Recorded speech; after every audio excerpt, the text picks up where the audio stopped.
नहीं तो हो सके हम आज है कल नहीं होंगे, लेकिन एक न एक दिन ऐसा आएगा, क्योंकि सरकार के आंकड़े कहते हैं 125 नक्सलियों की सूची अभी इंटरमीडिएट में मिलेगा आपको, उसमें लगभग 25% नक्सली वही पारसनाथ पहाड़ का है। क्यों है भाई, क्या कारण है? किसी ने जानने का प्रयास किया कि ये लोग नक्सली क्यों बने? जंगल में रहने वाले, खेती के माध्यम से जीवन यापन करने वाले, कैन पियर भिलवा खाने वाले, करील बांस को भी सब्जी बनाकर खाने वाले लोग नक्सली क्यों बने? ये हम नहीं कह रहे, गवर्नमेंट का आंकड़ा कह रहा है। और यदि आपका यही इरादा है कि इन लोगों को नक्सली का टेक दे के मार देना है तो मारते रहिए, और मारने के लिए हमारा भाई लोग ही तैयार है। हम तो स्पष्ट कहते हैं, जो भी सीआरपीएफ रहे, आईआरबी रहे, जिला पुलिस रहे, जो भी नक्सली और जो पुलिस की लड़ाई होती है, ये वास्तव में अमीरों के चाल के साथ होती है। हम खुले मंच पे कहते हैं, क्योंकि हम स्पष्ट कहते हैं, आज हमारे जितने भी पुलिसकर्मी बंधु लोग आए हैं, कुछ बहन लोग भी आई है, चाहिए इनके रिकॉर्ड को पता कीजिए, इनके बैकग्राउंड को। सब किसान परिवार से है, सब मिडिल क्लास फैमिली से है। जितना यहाँ पुलिस के बंधु आए हैं, यदि ये मिडिल क्लास फैमिली से नहीं होते हैं, ये पुलिस बनते ही नहीं। ये अगर कोई सेठ साहूकार के परिवार से होते हैं, ये कोई सेठ मनवारी के परिवार से होते हैं, ये नौकरी नहीं करते मंजूर है, पुलिस नहीं बनते। यही तो चाल है। एक तरफ नक्सली का नाम दे के अगला भाई है, और बंदूक दे के पुलिस में नौकरी दे के अगला भाई इधर तैयार है।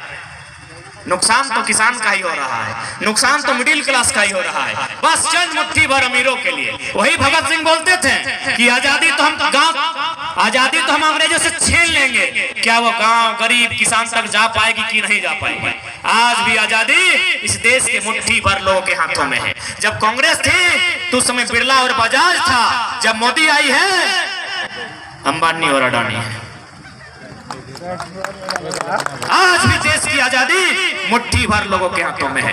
एनटीपीसी रहे, वेदांता रहे, टिस्को रहे, उषा मार्टिन रहे या टाटा रहे, मुट्ठी भर व्यक्ति के हाथों में इस देश की आजादी है। तो ऐसे में आज जितने भी शासन प्रशासन के लोग हैं, उनसे यही सवाल होगा कि भारत के संविधान का उल्लंघन आप क्यों कर रहे हैं? क्योंकि भारत के संविधान की प्रस्तावना, जिसे हम प्रियम्बल कहते हैं, वहां साफ साफ लिखा है, हम भारत के लोग, समाजवाद भारत की बात करता है, पूंजीवाद की भारत कहीं नहीं लिखा है। आर्थिक सामाजिक न्यायिक व्यवस्था की बात करता है, समानता की बात करता है। भारत के प्रियम्बल में ये दर्ज है। कहाँ है समानता भाई? क्या ये देश उनका है जिनका एक रक्त का कतरा नहीं बहा है? क्या ये देश उनका है? इस देश में किसानों का, कामगारों का कोई महत्व नहीं है? नहीं है तो चलिए रहा है, कहे देर कर रहे हैं। हिटलर की तर्ज पर गैस सुखा के खत्म कर दीजिए और दे दीजिए सारा जमीन जिसको देना है, जिस उद्योगपति को देना है। लेकिन यदि जिंदा रहेंगे तो असल आंदोलन किसान ही करते हैं।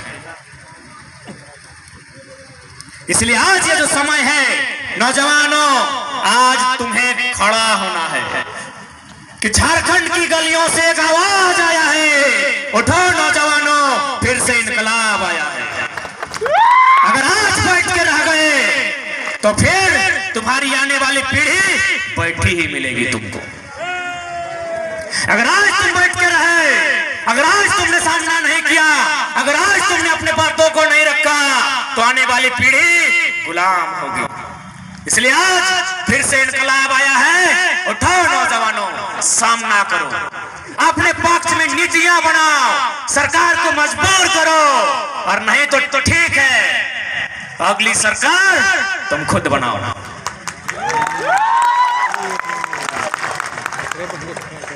क्योंकि दुनिया की तारीख गवाह है, जब जब लोहा और लहू में युद्ध हुआ है, जब जब लोहा और लहू में युद्ध हुआ है, जीत हमेशा लोहा की होती है, लहू की हार होती है। हम जितने लोग बैठे हैं, हम लहू हैं, लोहा कंपनी के वालों के पास, उनका गुंडा लोग के पास। तो जीतेंगे कैसे? लोहा उठाना होगा। अरे लोहा उठाने का मतलब बंदूक धरना ही नहीं होता है, बंदूक गैर कानूनी है, असंवैधानिक है। इस सिराज भाई का जो डंडा है भी लोहा का है, उठा के बाजार दीजिए। किसको? जनरल डायर को। लोहा हंसुआ भी लोहा का होता है। साबल भी लोहा का होता है, हम लोहा धरने की बात कर रहे हैं, बंदूक नहीं। और क्या क्या क्या मरता क्या नहीं करता। हमने किसी का क्या बिगाड़ा है? हमने किसी का एक बित्ता जमीन लिया है? यूपी में, बिहार में, बंगाल में, उड़ीसा में कहीं एक बित्ता जमीन लिया है? कह दीजिए कोई हमारा वहां जाके एगो रंगदार पैदा हुआ, एगो माफिया, एगो डॉन बना है, चलिए गिनती लेके दिखाते हैं, या कितना माफिया, कितना डॉन, सब बाहर रहे। हमने किसी का क्या बिगाड़ा है? एक बित्ता जमीन किसी का छीना है, किसी की नौकरी को छीना है, हमने क्या लूटा है किसी का? तो फिर यह अन्याय हम क्यों सहेंगे? इसीलिए आज झारखंड के जनमानस को एक निर्णायक लड़ाई लड़नी होगी और शिक्षित जानकारी के साथ लड़नी होगी। इसलिए आज देखिए, ये जो इन लोग प्रदर्शन कर रहे हैं, कहीं ना कहीं उनके पास एजुकेशन है, उन लोगों के पास शराब सेवन नहीं है, उनके पास एकजुटता है, उनके पास एक मिशन है। जबकि उन ये लड़ाई में अगर नहीं भी जीतते हैं, इतना पैसा है कि पूरा वर्ल्ड में लोग अपना समाज को एस्टेब्लिश कर सकता है। हमारा एक गांव बनाने को औकात नहीं है, हम इतने गरीब लोग हैं, लेकिन फिर भी सरकार को अमीरों की दिखती है। इसलिए आज जितने भी नौजवान आए हैं, आप जाइए। ऐसा नहीं कि आज हम लोग साल भर से अगर आंदोलन कर रहे हैं, सभाओं में अपनी बातों को रखते हैं, तो हम जो कहते हैं वही सत्य है। आप आकलन कीजिए, आप मंथन कीजिए, आप चिंतन कीजिए, और एक बार आप अपने आप को एक दार्शनिक मानिए। वर्तमान से उठकर भविष्य की चिंता कीजिए, आपको स्पष्ट दिखेगा कि हमारे 20 सालों में 10 से 20% लोगों के हाथों में कटोरा होगा, जैसा रेलवे स्टेशन में होता है। इसलिए आज यही आग्रह करने आए हैं कि आज प्रत्येक नौजवान को, प्रत्येक लोगों को इस आंदोलन में भागीदारी देनी होगी। और अब तो सवाल करना होगा, अब तो सवाल भी करना होगा, और अब बवाल भी करना होगा कि राज्य हमारा है, इस राज्य को हमने सींचा है, इस राज्य पर अधिकार हमारा है, जल जमीन जंगल की रक्षा हमने की है, इस राज्य को बनाया हमने है, इस राज्य को बनाने के लिए हमने बलिदान दिया है। एक नहीं, हजारों हजार बलिदान दिया है, हजारों हजार किलोमीटर तक रक्त बहा है, तब हमने ये राज्य लिया है। इसलिए इस राज्य के नवनिर्माण की आधारशिला को रखना हम सभी का कर्तव्य बनता है। क्या आप तैयार हैं? ऐसा तो नहीं खाली सुनने के लिए आए, सुन के चले गए। आज झारखंड की जो स्थिति है, बस वही बात हम रख रहे हैं। और आपसे तोहनी से निवेदन रहता है कि लड़ाई में अगुवाई आप तोहनी के करे है, तो ई खातिर तोहनी के करे तो ना दीदी साहब कि मर्दाना सब अगर कहीं जीतो तो बड़ा बाबू का तो केस कर दो।